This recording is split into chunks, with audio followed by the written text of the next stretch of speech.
Hey guys, so this is the Patrons Ask GN episode. Go to Discord, leave your question in Ask GN chat. I'll get it in either this version or the main one next time, hopefully. First one's from Zeta. Zeta said, how do you organize your parts, cables, tools, and modding supplies? I'm looking at setting up a better PC, building, testing, and modding workspace.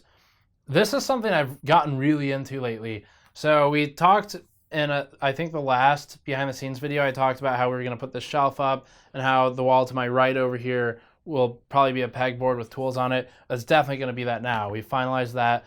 So I had a lot of fun looking around for different pegboard, like sorting shelves and accessories and things like that, hooks, all that stuff. Definitely fun to do. It takes a lot of time, doesn't feel particularly productive, but it will be later. How do I organize stuff though? I don't know. We are planning to, right after this, do a behind the scenes video. Your question sparked it basically, and show how some of it's organized. It's not, I mean, we do the best with the space we have. With like, let's start with some of the easy stuff. For small parts, screws and things like that, whenever we get a case in, I empty out the box that comes with the screws. I dump all of the screws into an appropriately labeled screw bin that just goes into a screw sorter I bought from Lowe's for cheap. And that's got 1, 2, 3, 4 by a lot. Maybe it might have like 40 different bins in it off that way off the camera.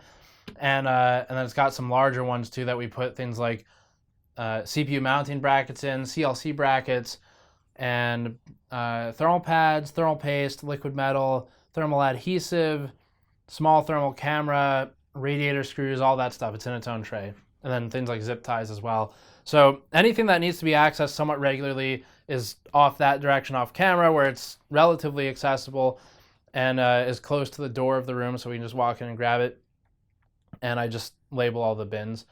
And then for other stuff, the bench hardware is pretty hard to deal with. So we have stuff like, I got this and other trays from SI's a while ago for free because it's just garbage. They literally throw out this stuff. This is a CPU tray. So we have these for AMD and for Intel. And I don't know, once you get to the point of having, say, maybe 4 spare CPUs lying around, it might be worth getting one. You can buy them on eBay for cheap. If you type in like LGA 1155 or whatever, 1151 sorting tray, you'll find them. AMD's AM3 trays fit AM4 processors. So we have these for CPUs. These ones are obviously empty. It's the lab room that has them all filled. There, I think we have 4 of them now that are filled up. And then we have some RAM sorting trays like these where you can put tons of RAM just all the way down, and I separate them just by one space. So I leave one space blank for different kits. Kits always stay together. And that's a lot of it, really. Video cards, we have, we'll show this in the behind the scenes video, I guess.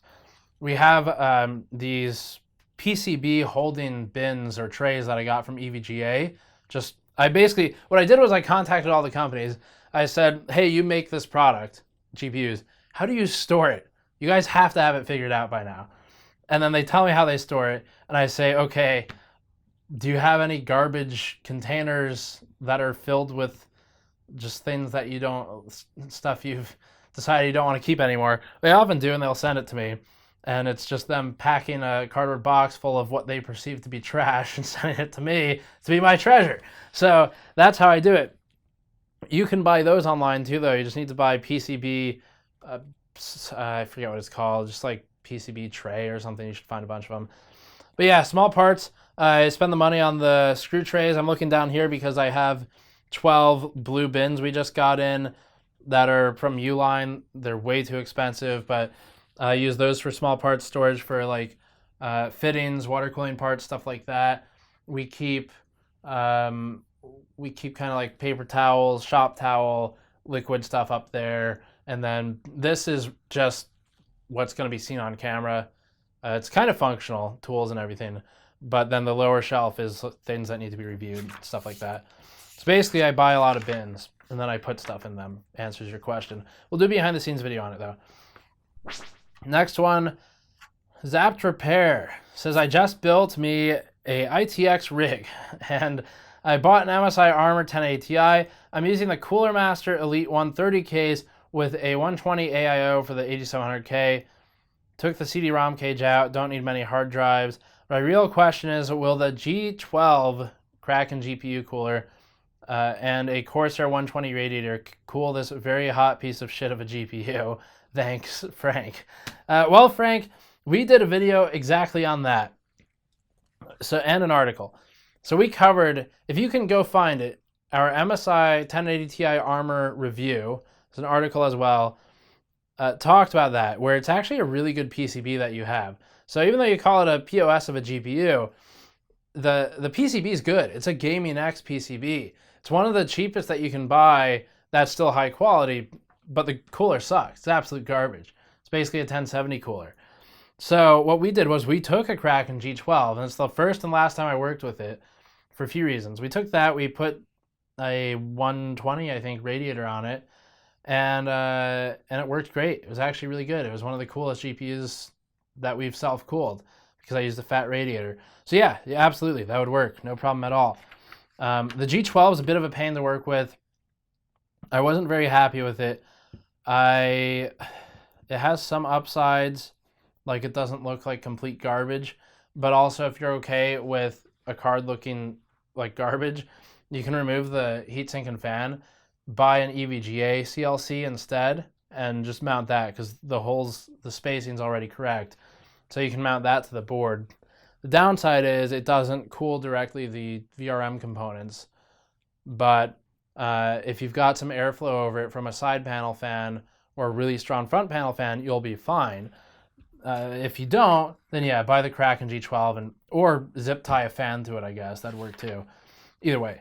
But yeah, it'd work. SuperShermanTanker. How is Snowflake as an everyday house cat? Does she talk or purr a lot? How is she with other people or cats? Maybe even dogs? Is there any unique thing about her that makes her Snowflake? How did you come up with the name Snowflake? Also, how about those same questions but with Midnight? We never get Midnight on camera or anywhere. I feel like the next questions in this series are going to be like, what's the street you grew up on? What are the other security questions people ask to get into bank accounts? Snowflake talks a lot. Yeah, she basically charges into the room and squeaks at you. And just runs in and goes like, wet, wet, and then hides under something and tries to annoy you until you play with her. But yeah, she talks a lot. She doesn't really purr. That's Midnight's thing. That's all Midnight does.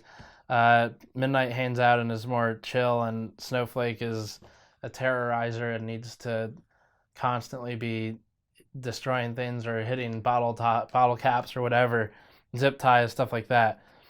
So Midnight just hangs out. She's been on camera a few times. We have a shot of her that was in one of the last Patreon videos, I think, too. But she mostly just wants everyone to stay the hell away from her so she can focus on thinking and sleeping. And Snowflake wants to be wherever we are, follows us around into the rooms, and probably sitting outside of the set room door right now. She gets a lot of attention, though. It's just also never stops. Next one. DeKay says, I was rewatching your 8700K review in which you show FPS readings while streaming against baseline FPS, baseline FPS readings. So wondering, why did you choose this test methodology? So we chose that testing because the whole point of it was not which one performs better outright. It was how is the relative performance loss while streaming? Basically, what's the efficiency? So you shouldn't really be looking at like what's the absolute FPS number that came out of each device for a streaming test. You should look at that for normal testing, but for a streaming test, what you do is you look at that number, baseline, and then you look at the streamed FPS number, and then you compare them. So the percent loss from engaging streaming is what we're really testing, and which one does it more efficiently. And I guess then you have to also look at, okay, so if product B is more efficient than product A, but product A still has a higher frame rate at the end of all of it, then it's still superior. But efficiency matters too. So that's really the point of that that specific presentation of data. I think I explained it the first time we ever did it, which was the 7900X review, if I remember correctly. Next one, Metal Shark. Metal Shark says when AVX 512 offsets are used and then an AVX 512 instruction is executed, how does the CPU know to return to full speed without the offset? Does it wait until next reboot? Does it wait for 30 seconds of no AVX? Does it work on the basis of instructions being inside executable memory? These are really good questions. So the immediate answer, no, you don't have to reboot. AVX offsets will apply when AVX instructions are in queue and happening, and then it'll stop. It'll unapply when the AVX instructions cease, and it'll go back to the normal speed. It definitely doesn't wait 30 seconds. I don't know what the exact switching interval is and what the latency is to switch between them, but I took that part of your question and the rest of your question, and I sent it to David Cantor at Real World Tech and asked him how specifically does the processor switch between AVX offset on and off, like which piece of hardware is engaged to do that, how does the BIOS engage it, and what's the latency to toggle. So if he answers me, I'll bring this back up in the next askgn, or I'll just post it in Discord and tag you or something. So that's it for this one. Check back for the behind the scenes video soon. Thank you for watching. Leave your questions in the Patreon Discord, and I'll see you all next time.